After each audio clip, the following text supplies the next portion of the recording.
I know, the key community is sucking me further and further in. However, after the last keyboard left such a bitter taste in my mouth, I needed something sweet. And I found it. Let's check out the FL Esports F12. Spoiler alert, it's hot swappable, has RGB, it is an all-around solid keyboard. Let's get into it.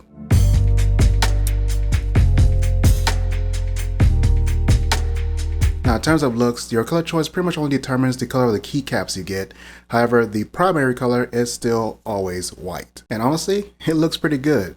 The color scheme I have is for the green keycaps. They are very clean, very minimal. There's not even any F shortcuts on these keys. The switches we get is the Kaleo box white switches. They are actually clicky switches, and we'll talk more about that in a minute. When it comes to the keycaps not having any actual function key shortcuts on there, that's actually a first for me, and that might be a drawback for some people. However, there's actually not that many macro shortcuts built into this keyboard, so it's not that big a deal.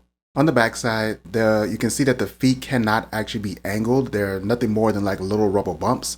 So if your wrist is more comfortable at different angles when you're typing, you're going to be SOL on this one. However, the way it's sat on my desk, for me, didn't bother me much at all. You also notice that there is the literally only switch that on this board is right here on the back side, which controls the Bluetooth, USB, and 2.4 gigahertz modes. Obviously, or maybe not so obvious, because this is also a first for me, the USB mode on this keyboard doubles as the on-off switch if you're thinking about wireless mode. And lastly, on the back, you have the USB-C with no pass-through USB ports on here. So if that's something you like, once again, you're probably want a different board here. Now, in terms of use, we're going to double back to that part where I talked about the clicky switches. Now, if you remember on my previous keyboard videos, I have said that I am not a fan of clicky switches.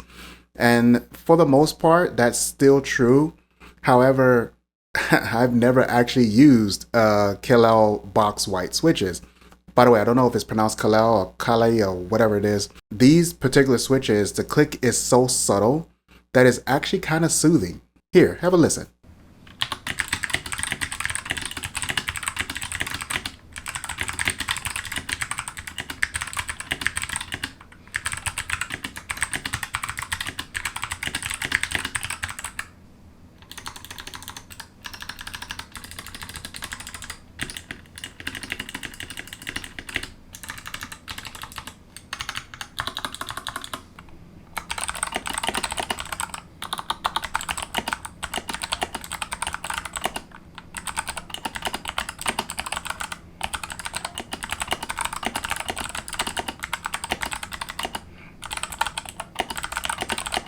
I'm gonna say it. I actually do like these switches. And not to mention the stabs or the stabilizers that comes out of the box is actually not that bad either. Not perfect, but they're not that bad. As for my specific use case, you guys know that I only use keyboards that allow me to jump between the three platforms that I use all the time, which is the Mac, Linux, and Windows. Now on the Mac, I use the Bluetooth, and on my Windows and Linux, I use the wireless or wired mode depending on the battery level of the keyboard. And I'm happy to say it all works well on this particular keyboard. You can have up to 3 Bluetooth devices on this keyboard on the F12, and you can switch between them using the function plus Q, W, or E buttons. Let's talk about mods a little bit. Now, as I said earlier, I actually do like the Kaleo box white switches. I like the clicky switches that this board comes with. However, after some shipping delays, my Gateron Phantom Reds has finally come in, and I've got to test them. Since I'm going to be changing the switches, let's go ahead and take a look inside the board as well.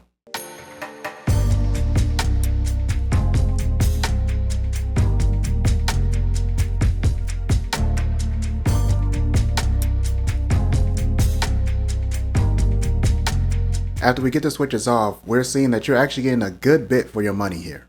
The LEDs for the RGB is actually sunk into the PCB, almost flat to the PCB.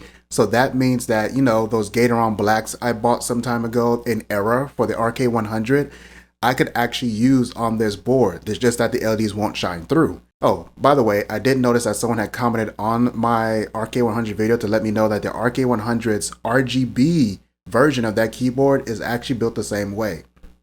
Nice, thank you for letting me know. We can see the F12 has a nice hollow frame which you can fill with any number of your fave sound dampening materials like silicone or foam, or if you watch Hypotech, any number of things. In between the PCB and plate, you actually already have foam set there to once again help with getting a nice clean sound out of the board right out of the box. Your stabs are plate mounted like most pre-built keyboards these days. However, do not dismay. There is actually some pretty good plate mounted stabilizers out there. If you look, do a little bit of research on YouTube and you'll find some. And I'll also put a link down in the description box for some that I have found as well. Now I went ahead and used silicone and my board. I just did the usual method I actually learned from Random Frank P. And one thing I should note is that be careful of the USB port. Make sure you make your proper cutouts for your silicone or whatever dampening material you're going to put inside the frame. That way when you close the board up, the USB port does align with the hole once again once you screw in all the screws. If you did everything correctly, your keyboard should at least sound like this if you went ahead and put in your sound dampening material and lubed your switches, but you didn't touch the stabs or pretty much do anything else. Have a listen.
This board is pretty solid out of the box, giving you all pretty much everything you need right from the jump.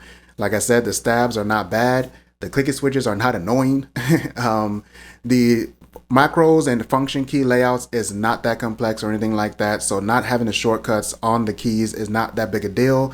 I did have to refer to the manual a little bit more to get things memorized in my head for the little bit of functions that I do use, which is mostly volume down and up. And then in terms of modding, there's so much you can do with this board. You can put in all kinds of sound dampening material. You can replace your switches very easily. You can replace your stabs to whatever you want. And it is gonna sound amazing. I'm sure there's a lot I can do with this board, and I definitely will do more modding with this board. And if I get it to a much better spot that I'm really happy with, I'm gonna give you probably a YouTube short or something like that to let you hear that sound, all right? But other than that, I have other videos coming up. So I'm going to go ahead and move on and start working on those. I hope you guys did enjoy this one. If you did, go ahead and hit the like button and don't forget to subscribe for more tech videos all the time. And of course, ring that notification bell so you know when I upload. Hope you guys have a good one, and I hope you had a happy Thanksgiving this past week. Bye.